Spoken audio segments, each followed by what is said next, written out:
Let's take a deep breath in, shall we? Let it go. Let's do that together again. Breathe in. Let go. One more deep breath.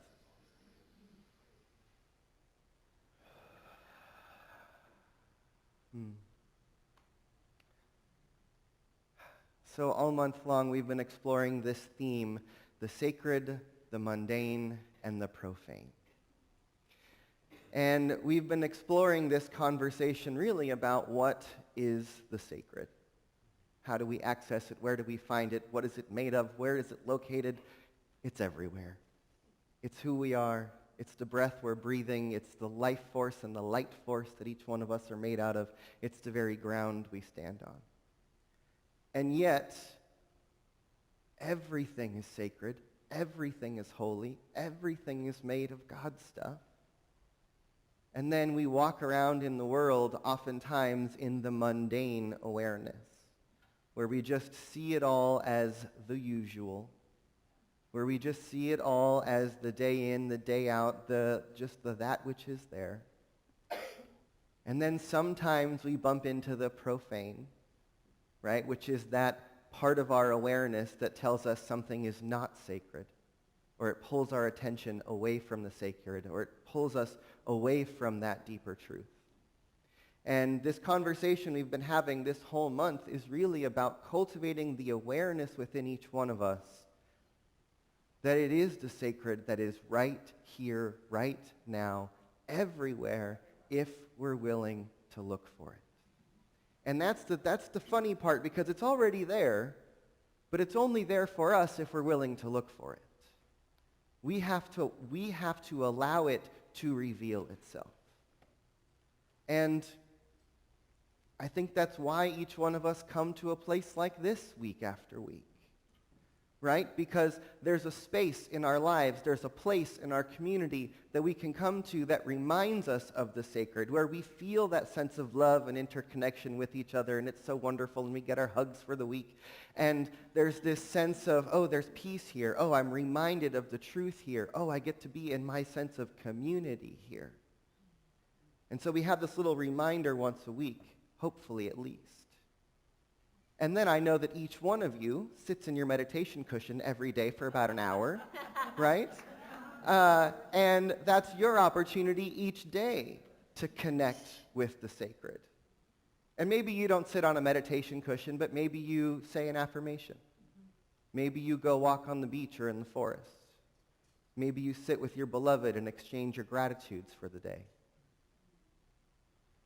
However it is, take time every single day to touch that sense of the sacred.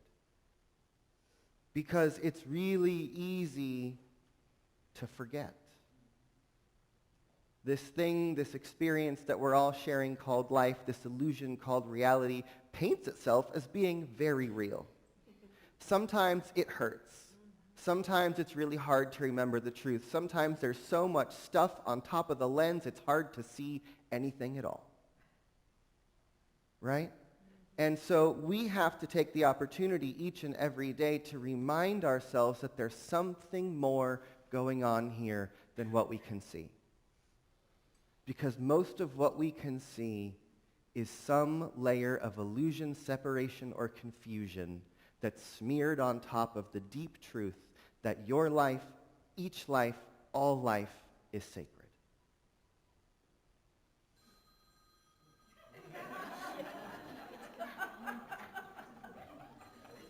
I love the magical little exclamation points that show up. Thanks, friends. Yeah, there's something calling us, y'all. Right? And there's an invitation to answer that call and to go deeper. To listen to the thing that's calling us, each and every one of us. Thanks, I'm going to run with this. Is that, I really believe that the circumstances in our lives, in our bodies, and in the world are an invitation or a call from the universe for each one of us to wake up and pay attention. Yes. Right? When we're not paying attention, the universe gives us an opportunity to look differently. And things will always show up as an invitation for us to go deeper if we're willing to look for it.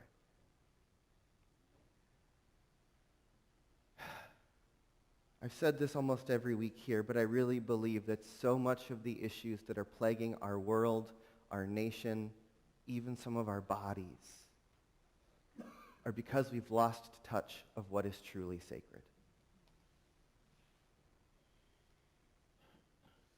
When we look to life as if everything, everyone is a gift, when we look to life as if everyone and everything is God gifting itself back to us, that should shift, change, and transform the way that we interact with absolutely everyone and everything.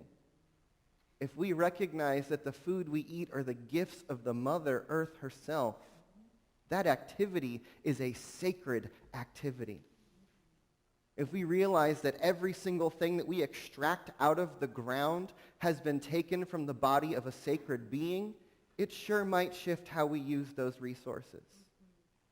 If we were to truly remember that it is the Spirit of the living God, that it is the light of the universe that is animating every living person, every being on the planet, it would sure be difficult to oppress, to possess, to wage war, or to harm each other in any way, because we would realize that there's only one of us here and we are interconnected, and anything we do to anyone else we do to ourselves.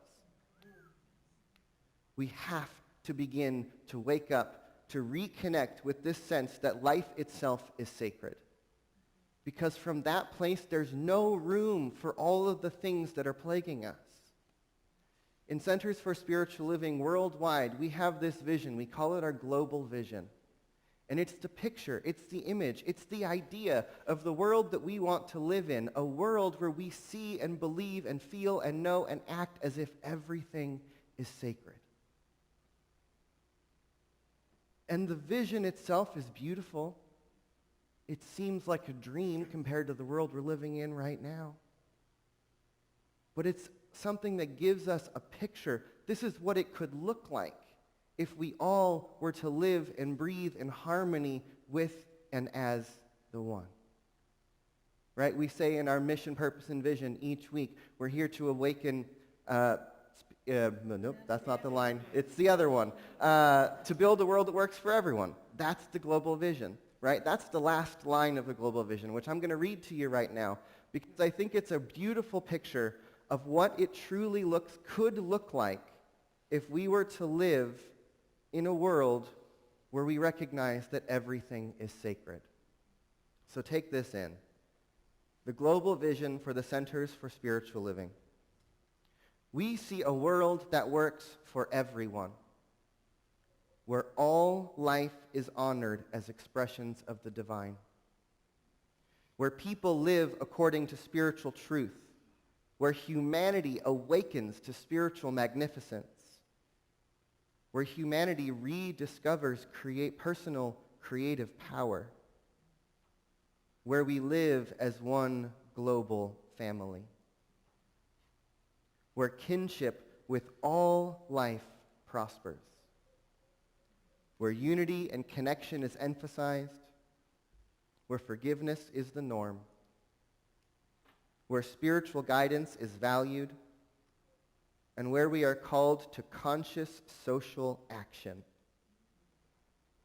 where people have enough food, homes, and a sense of belonging, where there is peace, harmony, and justice for all, where resources are valued, cared for, and shared, where there is a renewed emphasis on beauty, nature, creativity, art, and aesthetics, and where communities are meaningfully involved in service to the world. That is a great, big, beautiful vision. Right? If we truly all lived as if life itself was sacred, we would care for our resources differently. We would care for each other differently. right? We would treat ourselves differently. We would be open to this vision, to allow it to be the world that we live in, to be the world that we create. But guess what? That vision, it's not just going to happen by us thinking about it. We have to take the activity of the sacred into the activity of our lives. I've just recently been invited to and stepped onto a task force for the Global Centers for Spiritual Living organization called the Sacred Activism Task Force. And we are a group of people, mostly ministers from around the organization, who are getting together, who are starting to figure out what does it look like as a global movement to rally around spiritual activism, to take our principles of oneness, to take these ideas of unity and connection in this beautiful global vision. What does it look like to take that vision and turn it into the actions, the steps, the choices, the votes, what it is that we're doing with our lives?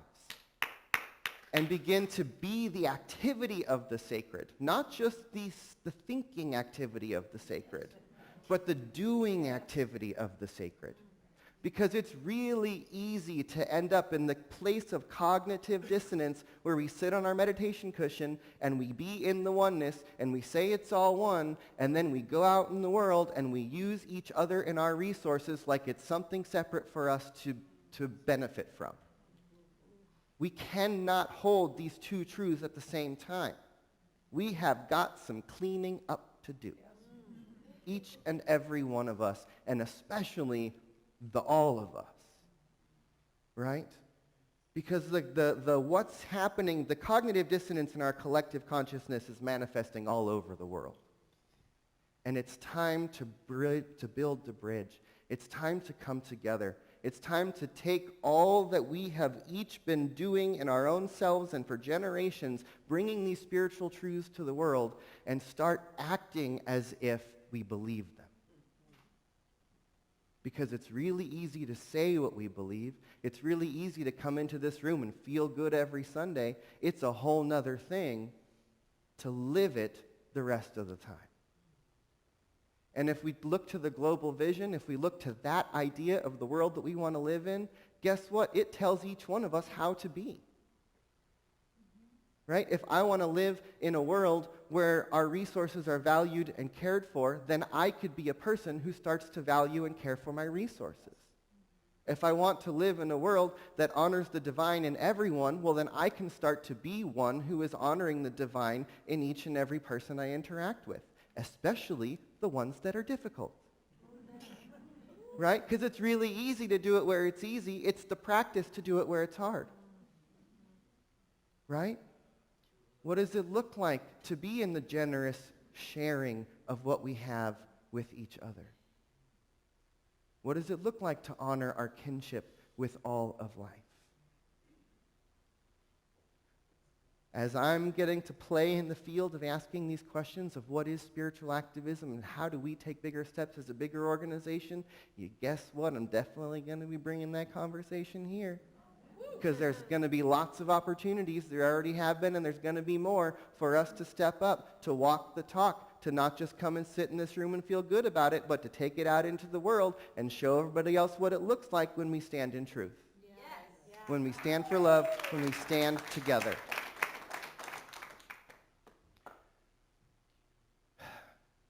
So we have to do both.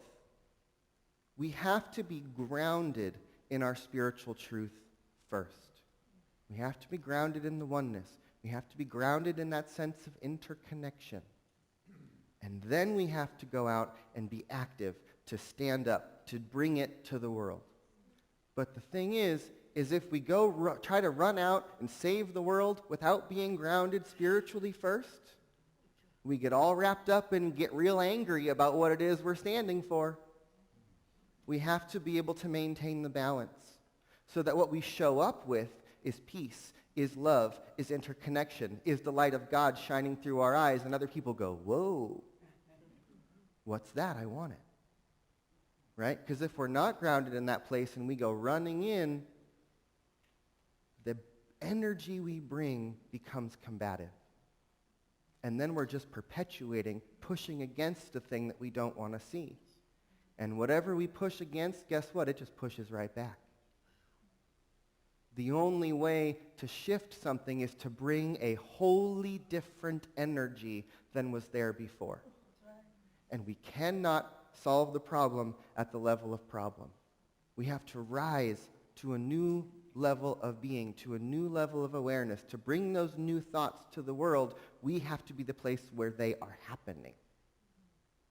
Right? So take a deep breath in. And remember that you are being breathed by something greater than yourself. Take a moment and close your eyes as you take another deep breath in. And really for a moment, just feel your connection to the breath. As I reminded us last week, each one of us is being breathed by something greater than ourselves.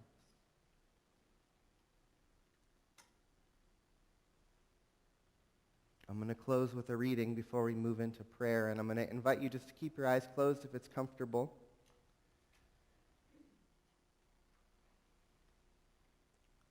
Just another opportunity to remember how and what the sacred looks like. I read this to myself pretty regularly in my own practice, and this is the Declaration of the Four Sacred Things written by author and peace activist Starhawk. Take a deep breath in.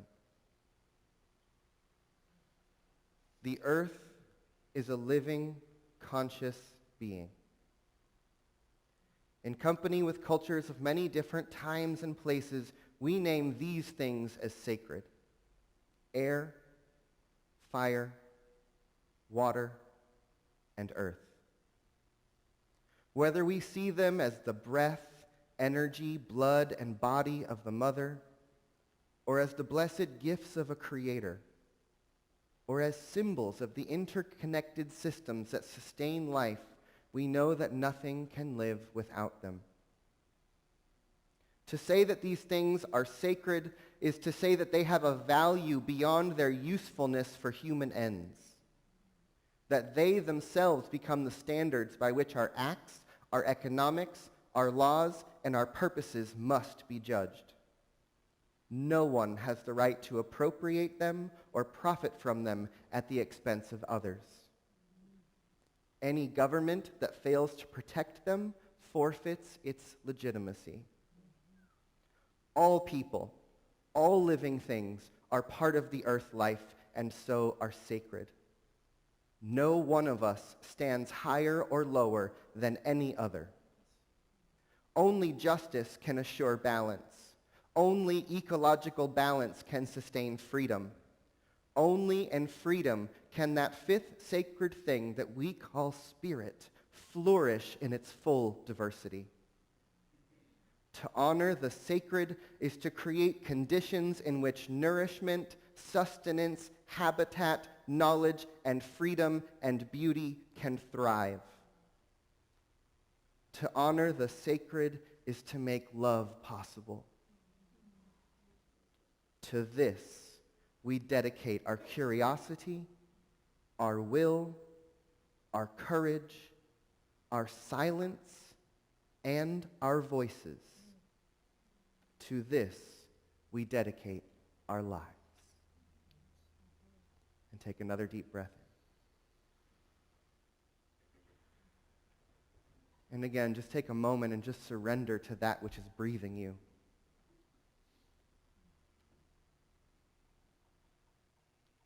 As I breathe, I remind myself that I am being breathed by God. That the very air that I breathe is the very one breath that we are all sharing. Because what I know is that there is one presence that is living and breathing in, through, and as everyone, everything, every person, every plant, every animal, all that exists is the breath of God itself. The one life living throughout the entirety of the universe, the one life living as planet Earth, the one life living as everyone and everything that is here. And that one life is sacred. That one life is love. And so from that place, let us just remember our oneness, and then in that, remember our interconnectedness. That if there's only one of us here, then each and every one that we see is ourself being reflected back to us. that each one of us is the very body of the earth walking around, that the blood in our veins is the oceans and the rivers, that we are all so deeply interconnected, and that life itself is the sacred, is the power and the presence that is breathing us. And so let us be a people who not just love this idea, but live this idea.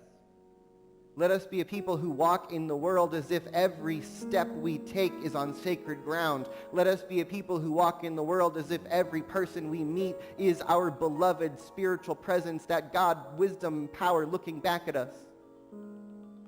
Let us live and breathe as if all of the resources, all that sustains our life, are sacred. Let each one of us live as if we are a living prayer, calling on a new world, calling on higher possibilities, calling on a world that works for everyone and for all of life. Let who we are, the words we speak, the choices we make be in alignment with our highest spiritual principles. Let each one of us be the activity of the sacred. Let each one of us be the revealing of truth in the world with every word that we speak. And so I just speak a word of gratitude right here and right now for this community, for the opportunity to be here in this place, on this sacred ground, with these beloveds in this moment, as we are here to reveal, to be in this remembrance. And as we feel it together, let's then take it out into the world with us everywhere we go. And again, breathing. Surrendering to that which is breathing us. As we breathe in the air, as we exhale, let us remember that there is only one of us here. And may that one reveal itself to us and through us in everything we do, everywhere we go, every day. And so with that, just let it be as it is right now. And so it is.